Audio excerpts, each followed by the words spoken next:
Tinatawag nilang isa't isa.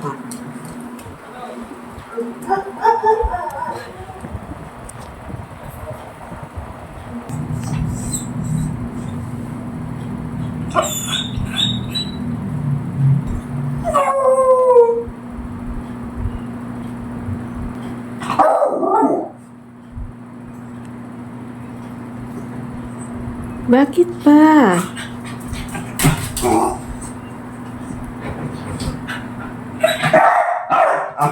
Ang gagawin mo? Lalabas ka? Silipin mo si Popoy? Pumasok na sa loob si Popoy, wala na dyan. Pumasok na. Wala ka namang makikita pag lalabas ka eh. Nasa loob na, anak. Nasa loob na si Popoy, nasa loob na.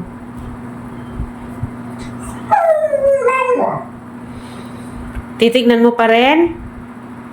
Ha? Titignan mo pa rin? Opo. Sisilipin mo. Ha? Paano pag wala na? Ha?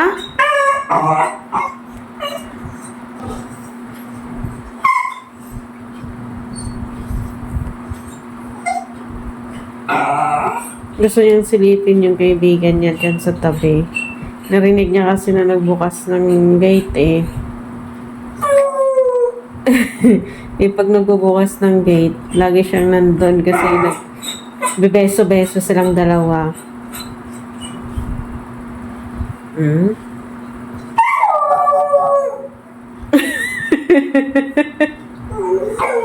Ano?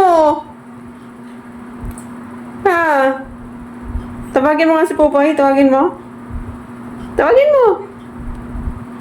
Tawagin mo, dali. Popoy, sabihin mo. Sabihin mo.